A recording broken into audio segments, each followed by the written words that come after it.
تو ایک شخص نے حضور سے کہا کہ حضور مجھے کوئی وصیت کیجئے۔ حضور نے اسے ارشاد فرمایا کہ تو غصہ نہ کیا کر۔ اس نے پھر کہا مجھے وصیت کیجئے، تو آقا کریم نے پھر فرمایا غصہ نہ کیجئے۔ اس نے پھر کہا، یہ بات ایک بار نہیں، اس نے کئی بار حضور سے پوچھی۔ وہ کوئی اور وصیت طلب کرنا چاہ رہا تھا کہ یہ تو ٹھیک ہے، کچھ اور وصیت بھی کیجئے۔ اس سے ایک تو اس شخص کی ذاتی صورتحال ایسی ہوگی، اور دوسری یہ ہے کہ اس نصیحت کی اہمیت کے پیش نظر کہ غصہ جب انسان کو آتا ہے تو وہ مغلوب ہو جاتا ہے اور بہت غلط فیصلے کر بیٹھتا ہے۔ اس لیے بار بار ایک نصیحت پر تاکید کرنا اور اس کا تکرار کرنا اس امر کی طرف توجہ دلاتا ہے کہ ہمیں معاملات کے اندر بہت معتدل رہنے کی ضرورت ہوتی ہے۔ جو شخص غصے کو نافذ کرنے کی طاقت رکھتا ہے، ایک تو ہوتا ہے کہ بندہ غصے سے خود اپنے آپ کو بے چین کرے گا، لیکن اپنے غصے کو نافذ نہیں کر سکتا، غصہ نکال نہیں سکتا، خود پیچ و تاب کھائے گا۔ لیکن یہ وہ شخص ہے جو غصے کو نافذ کر سکتا تھا، اس کے پاس طاقت تھی، لیکن اس نے اس کے باوجود غصے کو ضبط کیا۔ حضور علیہ السلام نے ارشاد فرمایا، قیامت کے دن اللہ تعالیٰ لوگوں کے سامنے اسے بلائے گا، تو اللہ تعالیٰ اسے اختیار دے گا کہ جنت کی حوروں میں سے جس کے ساتھ تم نکاح کرنا چاہتے ہو، جس کے ساتھ تم رہنا چاہتے ہو، تمہیں اس کا اختیار دیا گیا ہے، اس لیے کہ تم نے اپنے غصے کو ضبط کیا، اس کو نافذ کرنے کی طاقت کے باوجود۔ اور ایک روایت حضرت سلیمان بن سرد رضی اللہ تعالی عنہ سے مروی ہے، کہتے ہیں کنت جالسا مع النبی صلی اللہ علیہ وآلہ وسلم، میں حضور علیہ السلام کی مجلس میں بیٹھا ہوا تھا۔ دو لوگ تھے، وہ آپس میں الجھ رہے تھے۔ ان میں سے ایک شخص کا چہرہ غصے سے سرخ ہو گیا، رگیں پھولی ہوئی تھیں، اور ایک دوسرے کے لیے سب و شتم کا ماحول پیدا ہو گیا تھا۔ اللہ کے رسول صلی اللہ علیہ وآلہ وسلم نے ارشاد فرمایا، میں ایسا کلمہ جانتا ہوں کہ اگر یہ کلمہ پڑھ لیں تو ان کا یہ غصہ زائل ہو جائے گا، ان کی جو کیفیت ختم ہو جائے گی۔ اور وہ کیا ہے؟ اعوذ باللہ من الشیطان الرجیم۔ یہ پڑھ لیں تو جو ان کے اندر ہے وہ چلا جائے گا۔ تو لوگوں نے اس شخص کو کہا جس کی رگیں پھولی ہوئی تھی اور غصے سے اس کا چہرہ سرخ ہوا جا رہا تھا کہ تعوذ پڑھو، اعوذ باللہ من الشیطان الرجیم پڑھو۔ اور یہ اللہ تعالیٰ نے قرآن مجید میں ارشاد فرمایا ہے کہ جب غصے سے انسان بے قابو ہو جائے تو اس کو چاہیے کہ وہ اپنے غصے سے باہر نکلنے کے لیے تعوذ پڑھے۔ ایک روایت میں ہے، اللہ کے محبوب نے ارشاد فرمایا، تم میں سے اگر کوئی شخص غصے میں آئے تو وہ خاموش ہو جائے، تو خاموشی سے غصے کا لیول نیچے آنا شروع ہو جائے گا۔ اور ایک روایت میں ارشاد فرمایا، جب تم میں سے کوئی شخص غصے میں ہو تو وہ کھڑا ہوا ہو تو وہ بیٹھ جائے، اور اگر اس کا غصہ اس سے زائل ہو گیا تو ٹھیک، ورنہ لیٹ جائے۔ یعنی اگر وہ کھڑا ہو تو بیٹھ جائے، اور اگر بیٹھنے کے باوجود بھی غصہ ختم نہیں ہونے پا رہا تو لیٹ جائے، خاموش ہو جائے، تعوذ پڑھے اور بیٹھ جائے یا پھر لیٹ جائے۔ تو یہ چار صورتیں غصے کو کم کر دیتے ہیں۔ تو غصے کو نافذ کرنے کی بجائے کوشش کرنی چاہیے کہ غصہ جو ہے وہ فروغ ہو جائے، کیونکہ غصے میں انسان ایسے امور کر لیتا ہے کہ بعد میں اس کو سخت پچھتاوا ہوتا ہے۔ اگر کسی شخص کے ساتھ قرآن مجید نہیں ہے، قرآن مجید کے 2 رکوع 4 رکوع آدھا پارہ اگر کسی زندگی میں روزانہ کی بنیاد پہ نہیں ہے تو اس کی زندگی کا نور اس سے روٹ گیا ہے۔ گر تو می خواہی مسلمان زیستن نیست ممکن جز بقرآن زیستن، اگر تو مسلمان بن کے جینا چاہتا ہے تو قرآن کے بغیر ایک لمحہ بھی نہیں جی سکتا۔ تو قرآن کو اپنی زندگی میں اس طرح داخل کر لیجئے گا کہ اٹھتے بیٹھتے چلتے پھرتے تمہارے ساتھ قرآن کی تعلیمات جڑی ہوں، کوئی دن قرآن مجید کی تلاوت سے خالی نہ ہو۔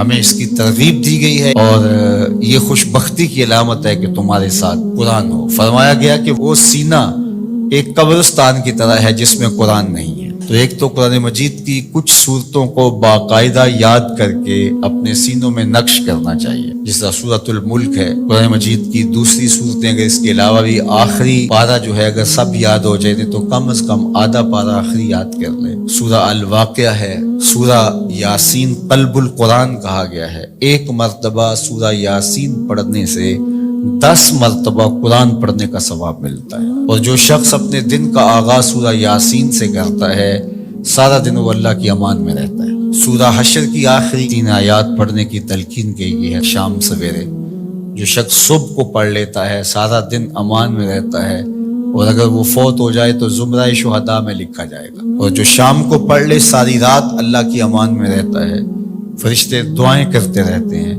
اور اگر وہ فوت ہو جائے تو نام زمرہ شہداء میں لکھ دیا جاتا ہے۔ جمعہ کے دن سورہ کہف پڑھنے کی تلقین کی گئی ہے کہ ہر جمعۃ المبارک کو سورہ کہف کی تلاوت کرو، تو قرآن زندگی میں شامل کیا جائے، یہ بدبختی سے بچاتا ہے، قبر میں روشنی لاتا ہے، اجالے لاتا ہے، اور سورہ کہف پڑھنے والے کی قبر میں روشنی ہوگی، یہ قبر میں روشنی لے کے جائے گی۔ خاتون ہے تو وہ اچھے شوہر کو تلاش کرے جو کل بچوں کا اچھا باپ بن سکے، اور اگر مرد ہے تو وہ اچھی خاتون تلاش کرے جو کہ اچھی ماں بننے کی صلاحیت رکھتی ہو۔